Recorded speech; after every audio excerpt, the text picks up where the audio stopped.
So just to give you an update on what you see behind us,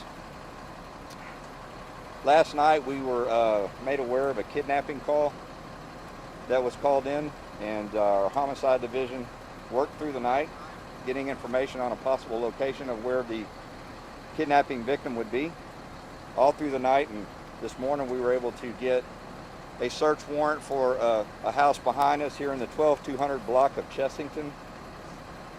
And in the process of, we had our tactical operations team, SWAT, go in and execute the search warrant. And when they got inside the house, they realized that this is actually going to turn into a human smuggling investigation. So that part of it will be handled by the HSI investigators that are on scene now. But we do have some of our criminal division representatives here from Homicide, Major Assaults and Family Victims, Special Victims Division, and Vice Division. When we got into the house, we realized that there were over 90 people inside. And so we immediately began to assess any kind of a special threat after that. Once we isolated that, we wanted to make sure we rendered any kind of a medical care. So we had HFD with us. We are concerned that there may be some positive COVID cases inside the house. So we do have our health department en route. They will do some rapid testing for that. So we will keep them in the house for now, and they begin to do their investigation. So that's our first concern. And then at some point, once we figure out how many positive COVID cases we have, we may have to quarantine. And we will turn it over to HSI to do the actual investigative part of it, and we'll assist in any way we can. And that's really all I have right now. I could open up for questions if you have any, as much as I can answer.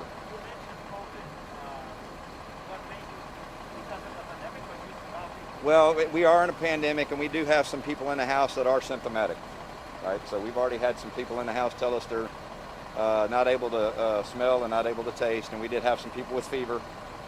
So we've got the health department going to do some rapid testing and kind of take it from there. How many women and how many men? Children anywhere? No, there's no children inside.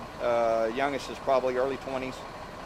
And as of right now, I think we have approximately 5 females and the rest are males. Is it closer to 90 or closer to 100? No, it's closer to 90. To 90?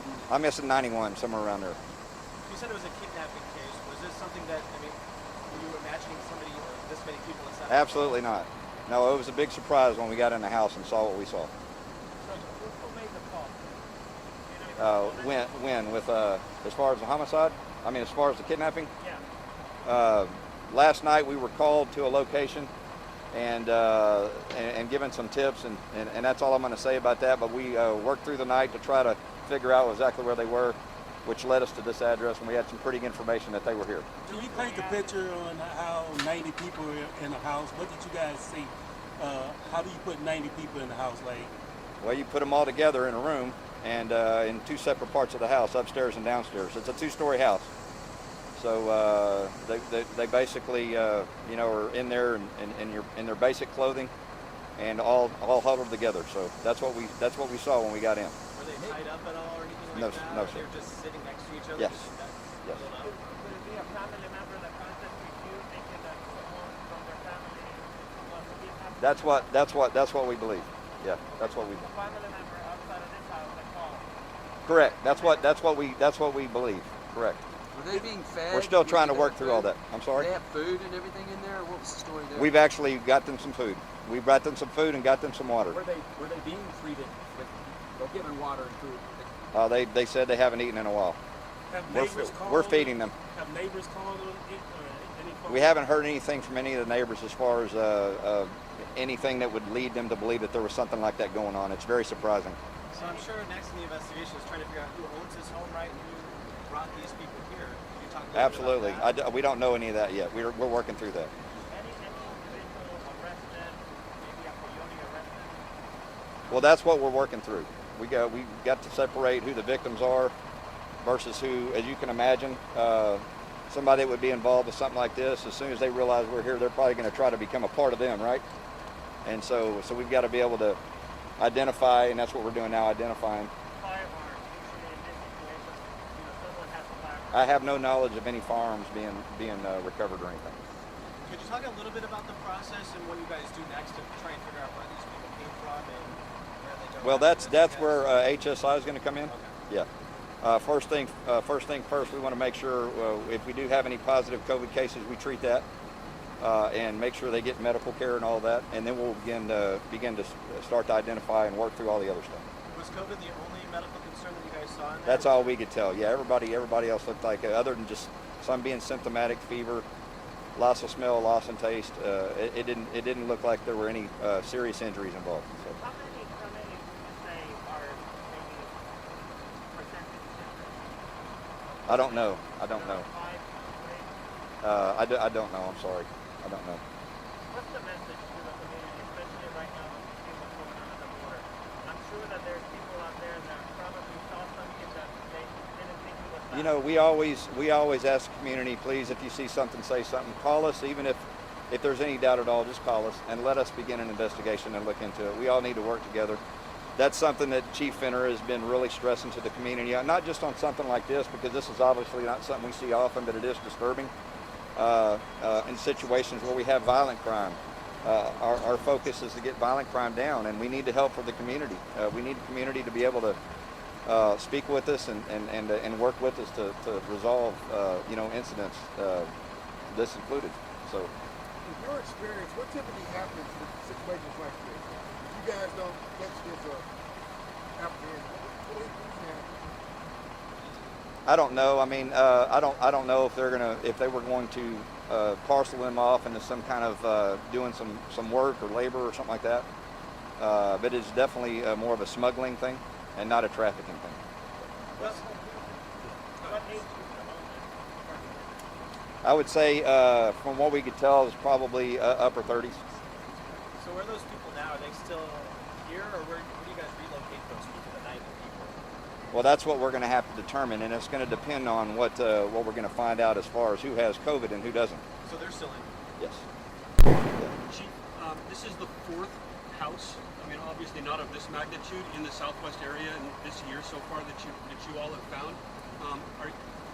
Why does it seem that it's isolated to the southwest area that you're finding these, and what are you doing to go after them and abate them? I really don't know what to tell you with that, because I'm not very experienced with that part of it, and I don't know, so I don't want to tell you anything wrong.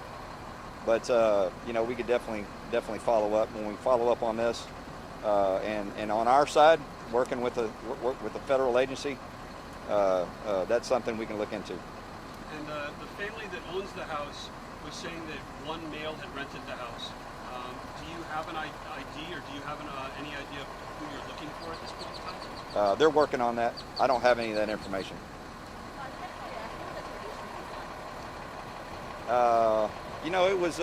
It wasn't bad, like you would think. I mean, it's all wooden flooring, so it didn't look like if you're talking about like they looked like they were going to the restroom and the floor and all that stuff. I didn't see any of that. Oh yeah, I didn't see any bedding. Well, I saw mattresses and stuff up on the wall. So. But the house wasn't furnished. I'm sorry. It wasn't furnished. The house. Not very well, no. And would any of y'all like anything in Spanish? Yes. Okay. Well, Assistant Chief Cantu speaks better Spanish than I do.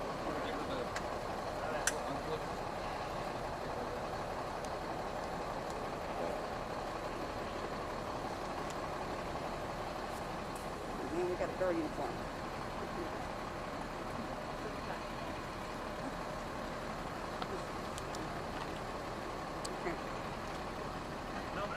Mi nombre es Patricia Cantú, asistente de jefe de la policía, del departamento de policía.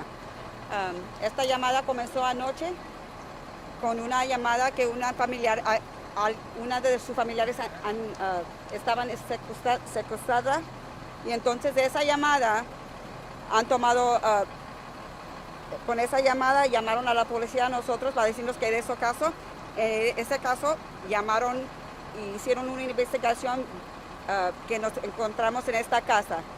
Nosotros podemos encontrar un orden de esculcar, entonces podrían entrar en la casa, solamente al principio pensamos que iba a ser un rescate de una persona, pero cuando entraron habían más de 90 personas ahí en esa casa. Esa casa es de 2 pisos y en el primer piso tenían varios, más de como 30 y en el segundo como unos 50. Las condiciones de esa casa fueron bien horribles solamente porque los cuartos estaban bien chicos y estaban bien juntos. No había espacio para casi hacer nada, para solamente de sentarse. Con eso, entonces comenzaron con todas las investigaciones. Estamos todavía en el proceso. Esto va a ser un caso federal, claro que sí, porque nosotros no tenemos esa autoridad de los traficantes, porque ese va a ser un caso traficante.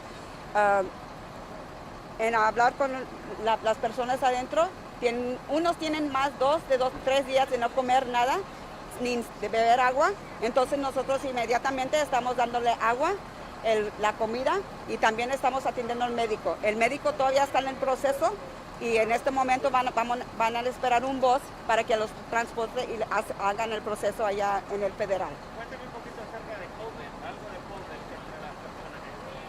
Por eso, porque estamos todavía en la pandemia, todavía está recomendado que nosotros hacemos, si quisiera, aquí, pero con el federal dice, no importa porque ellos también lo van a hacer ya llegando allí. Pero había algunas personas que todavía estaban teniendo los síntomas, fiebre, lo regular y también la tos. Entonces nosotros estamos tomando precaución. ¿Algo más que quieran agregar? ¿Cuántas mujeres, cuántos hombres? Hay como las 5 mujeres y los restos fue hombres. No había niños de lo que vimos, pero las condiciones eran horribles y para la gente les quiero decir que si ven algo así, yo sé que es riesgo, que quieren venir aquí para mejorar su familia, pero hay una cosa de llegar aquí bien y sana, pero hay gente que van a aprovechar de esta circunstancia. Entonces que los riesgos a veces no vale la pena porque aquí los tienen y la gente se va a tratar de aprovechar de las personas que no tienen. Gracias. Bueno. Anybody else? You guys good? Are we good? All right. Are we done?